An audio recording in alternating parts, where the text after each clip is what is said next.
Kisah dan mitos kuntilanak merah. Kuntilanak sendiri dalam bahasa Melayu diartikan Pontianak atau Puntianak atau sering disingkat Kunti. Kunti adalah hantu yang dipercaya berasal dari perempuan hamil yang meninggal dunia atau wanita yang meninggal karena melahirkan dan anak tersebut belum sempat lahir.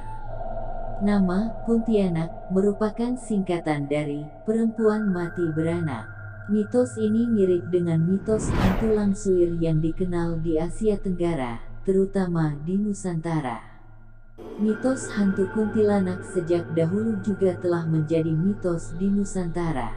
Kuntilanak sendiri dikenal oleh kalangan orang luas sebagai hantu wanita bergaun putih berambut panjang.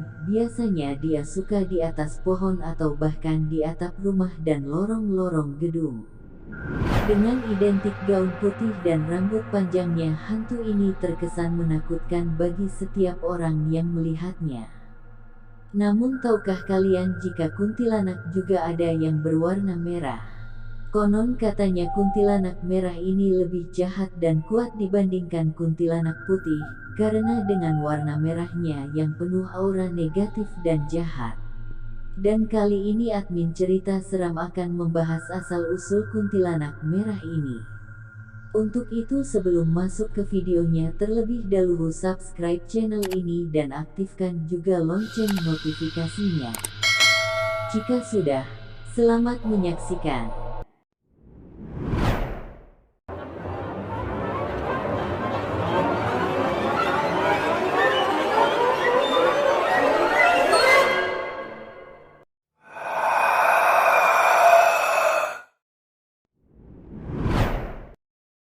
Kisah mistis Lasmi si kuntilanak merah.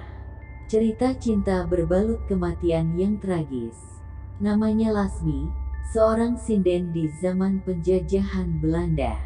Semasa hidup ia menikah dengan lelaki tampan bernama Asep, peniup seruling dari grup pengiringnya. Sebelum bergentayangan seperti sekarang, 100 tahun yang lalu Lasmi adalah seorang perempuan cantik yang hidup saat zaman penjajahan Belanda. Lasmi berprofesi sebagai sinden. Pada umur 12 tahun Lasmi menemukan belahan hatinya, seorang pria bernama Asep. Mereka bertemu di kebun teh di daerah Lembang dan saling jatuh cinta. Lasmi menikah dengan Asep yang bekerja sebagai peniup suling yang jadi pengiring saat ia nyinden. Di zaman itu menikah di umur 12 tahun itu hal lumrah. Pernikahan Lasmi dan Asep bahagia. Mereka hidup dan bekerja bersama. Setelah 5 tahun pernikahan, Asep dan Lasmi belum juga dikaruniai anak. Tetangga mereka mulai bergunjing. Bergosip kalau Lasmi mandul. Teman-teman Asep juga nggak kalah sengit dengan para ibu-ibu soal bergosip. Mengetahui hal ini, Lasmi merasa sedih sebab nggak mampu memberi Asep momongan. Bahkan Lasmi selalu mengusap-ngusap perut tetangganya yang sedang hamil dan berharap suatu saat ia dapat hamil juga. Nggak sampai di situ, Lasmi pernah dirayu dan dilecehkan oleh Londo saat ia selesai pentas di acara orang-orang Belanda. Kejadian tersebut semakin membuatnya sedih dan merasa nggak pantas menjadi seorang ibu. Melihat sang istri yang bersedih hati, Asep meyakinkan Lasmi kalau ia nggak akan meninggalkannya meski mereka belum dikaruniai keturunan. Di titik ini, Asep mulai sakit-sakitan. Ia memiliki penyakit gula turun-temurun dari keluarganya. Tepat saat usia pernikahan Asep dan Lasmi menginjak 10 tahun, doa dan harapan keluarga kecil tersebut terkabul. Lasmi hamil. Lasmi mengusap-ngusap perutnya dan mengatakan, "Utun." Gunjingan tetangga berhenti, semua berubah menjadi doa.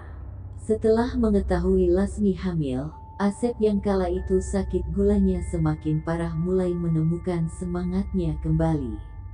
Asep tetap bekerja seperti biasa dan meminta Lasmi untuk tetap berada di rumah. Namun Lasmi tetap memaksa pergi nyinden meski cepat kelelahan. Saat hamil muda Lasmi merasa nggak betah diam di rumah dan nggak tega melihat suaminya bekerja sendirian. Suatu hari, sebuah kejadian yang tidak terduga terjadi. Malam itu, selepas kerja, Lasmi berpamitan untuk pulang lebih dulu. Ia berjalan kaki sendirian menapaki Jalan Wastu Kencana. Di zaman itu, Jalan Wastu Kencana masih minim penerangan.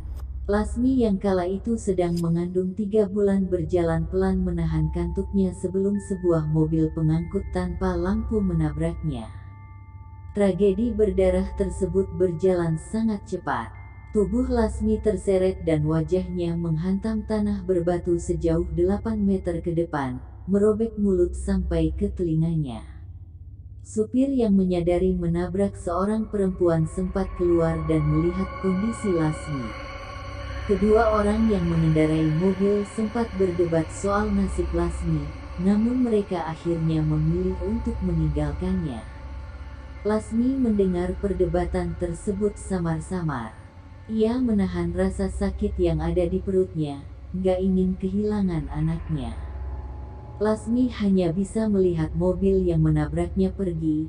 Ia mengenang seluruh masa hidupnya. Ia mengenang harapannya membesarkan anak dari pernikahannya dengan Asep. Perlahan, roh Lasmi meninggalkan jasadnya yang tergeletak tragis. Tepat pukul 5 pagi, jasad Lasmi ditemukan oleh sepasang suami istri yang sedang berjalan menyusuri Jalan Wastu Kencana. Suami istri tersebut gak menyangka akan melihat jasad di tempat tersebut. Mereka kalut dan memanggil warga. Seorang warga yang mengetahui Lasmi lantas membawa jasadnya menggunakan andong. Asep yang juga sedang khawatir istrinya belum juga pulang terpukul mendengar kematian sang istri. Tangisan Asep pecah saat ia melihat jasad istrinya. Ia juga melihat kaki Lasmi yang dipenuhi darah. Ia telah kehilangan 2 orang yang dicintainya dalam hidup. Roh Lasmi yang melihat tangisan Asep ingin sekali memeluk sang suami. Di hari itu juga jasad Lasmi dimandikan. Rumah Asep yang biasanya sepi tiba-tiba dipenuhi orang yang berbela-sungkawa. Sebelum dikuburkan, janin yang ada di perut Lasmi dikeluarkan.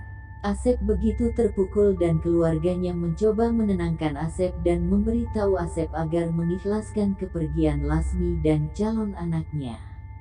Merasa bahwa kematiannya menyebabkan banyak kesedihan, Lasmi gak terima dengan kematiannya tersebut. Ia dendam pada orang yang menabraknya. Dendam kesumat yang menyelimutinya membuat wujudnya berubah. Tatapan matanya yang sebelumnya teduh berubah menjadi sorotan berwarna merah darah. Wajahnya yang ramah berubah menyeramkan. Saat menyadari sosoknya berubah menjadi kuntilanak merah, ia berteriak dan tertawa melengking. Sebuah tawa yang menakutkan sekaligus memilukan. Lasmi tetap datang menemani sang suami yang kesepian. Lasmi tahu usahanya sia-sia namun ia ingin tetap dekat dengan sang suami. Hantu Lasmi tersebut konon selalu menunggu di tempat dirinya meninggal. Menunggu mobil yang menabraknya melintas untuk membalaskan dendamnya. Itulah sepenggal cerita dan kisah asal-usul kuntilanak merah di tanah air. Namun kisah dan asal-usul kuntilanak merah sejatinya banyak beragam versi di setiap daerahnya. Terima kasih sudah mendengarkan cerita mistis dari channel Cerita Seram. Semoga menghibur dan bermanfaat.